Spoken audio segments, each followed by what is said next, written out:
love of Godhead. So there is devotional service on the material platform, which still includes anarthas.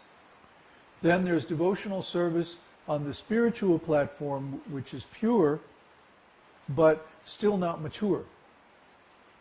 And finally, there's devotional service which has matured. I could make the example that the first stage is like the blossom on the tree. The second stage is like the fruit, but still in growing stage. And finally, when the fruit is ripe, sweet, relishable, then that's the perfection. The fruit is there even in the growing stage, but it's not mature. It's not ripe yet. So pure devotional service is there even in the second stage, madhyamadhikara, but it's not yet mature. So it can't deliver the actual enjoyment that we're looking for, or that Kṛṣṇa is looking for.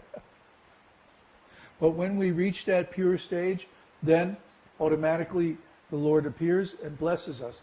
And He may appear for an extensive time like He did with Prahlad, or He may appear just for a few moments like He did to me and other devotees. Like Narada Muni. When Narada Muni attained Krishna Darshan, the Lord appeared to him just for a few moments. And he said, "I'm very sorry, but I'm not going to be visible to you for the rest of this lifetime." And then he disappeared. So for the rest of that lifetime, Narada Muni had to bear the separation from the Lord. But this feeling of separation also helps us mature in devotional service. So it's very valuable, actually. Anyway, more questions? Question from Indira. Well, it's Who? actually from Vignesh. Vignesh. Son. Yeah. Balaji, is it Prahlad's demonic school just like schools nowadays? I feel it's a waste of my life going to this school every day. I keep telling my mama. You're right. Actually, he's right. What are we going to do, Indira? Take him out of school and homeschool him. Jennifer is very courageous. She's taken her kids out of public school and is schooling them at home. I don't know, you're probably too busy to do that. But the best solution is to keep your kids at home and train them to be nice devotees. Read the scriptures to them. They'll become very intelligent. It's amazing. The devotees that are schooled at home usually enter college at around age 14. Try to understand. They complete all the regular curriculum for a GED examination by age 12 or 13. You see? Regular school holds us back because their actual agenda is not making us intelligent. It's not making us academically advanced. It's not teaching us how to learn, but just training us to be obedient so that we can be good slaves to our corporate masters in the future. That's why all the kids know, kids aren't stupid. Everybody, all the students know that school is just a waste of time. They would be much happier and be utilizing their time much better if they were out in the real world doing something useful. School tells you, gives you the message over and over and over again that you can't do anything useful. You can't do anything valuable.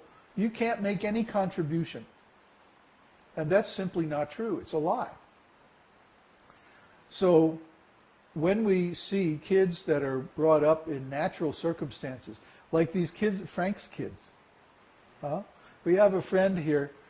I wish we could get them to come to one of these Sunday Satsangs, but they live way, way up in the mountains at a hot spring. I think that once it gets really cold, though, we'll get them out of there. Anyway, they have these kids who have never been in school a day in their lives. And you should see these kids. They're amazing. They're really nice. I usually don't like kids. I have to be honest. Most kids just rub me the wrong way. But these kids I like. I even like their 13-year-old daughter. Huh? Most 13-year-old girls are like scraping fingernails on a blackboard to me. They're just excruciating. They're like impossible to be around. Huh? But this 13-year-old girl is like, she's normal. I said to her when I met her, I said, "You're not crazy." She's literally the first 13-year-old girl I've ever met who wasn't crazy. So why? Because she didn't go to school. She didn't go through the meat grinder. Huh? She didn't go through the slaughterhouse of school. The best thing you can do, like Kṛṣṇa Prabhu was saying the other day on the forum, when they come home from school, you do your best to repair the damage. That's the best that we can do. If we have to send them to public school, that when they come home, well, okay, what happened at school today? You know, well, the teacher said that I was cheating because I was using a slide rule, you know, programming in Fortran, and solving my math problems by astrology or something. You know, the teacher will always be upset if you don't make enough progress in your lessons and you get behind the schedule. But they really get upset if you make too much progress in your lessons and you get ahead of the schedule. Oh boy, you want to see a teacher get angry? You want to see a school superintendent get angry? Learn calculus in the 5th grade. That'll make them angry. I have this personal experience.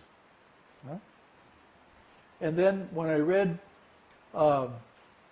Gatto, he confirmed this, that the people who are hired for school administration are stupider than the teachers.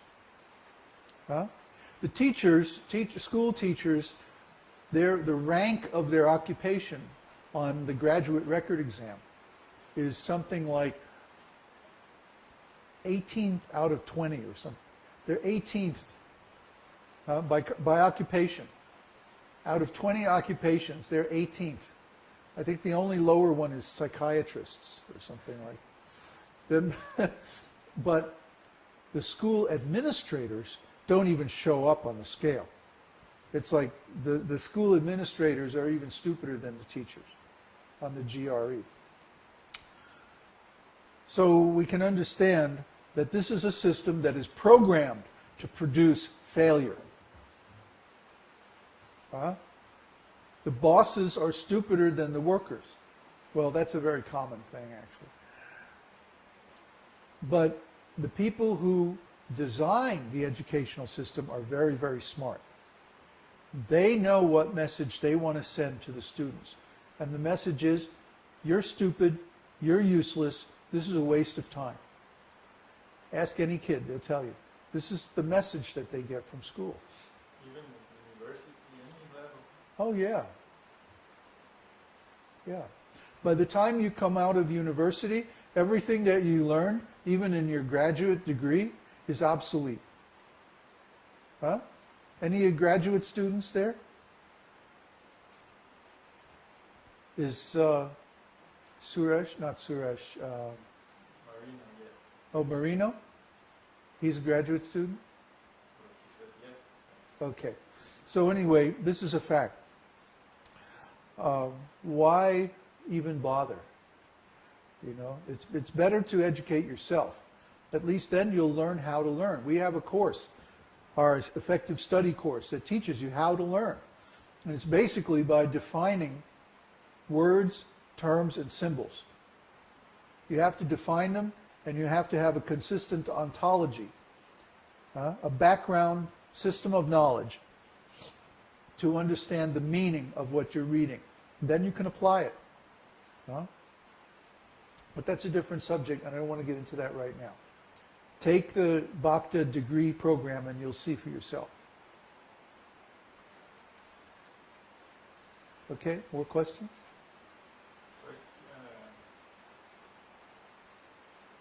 Indira commented after all that she's doing that, repairing the damage after the school, and she's taking his son to lead the Krishna Stories program, so Ah. he can narrate to other kids. Very good. Yeah, that will help a lot. Question from Tio Palad. What's his last name? P-A-L-A-D-E, Halade. Huh? I guess. So, can you make any prediction on what would happen to someone who would chant the holy name 6 hours a day for 6 months? Some progress or changes you can expect that would most assuredly happen?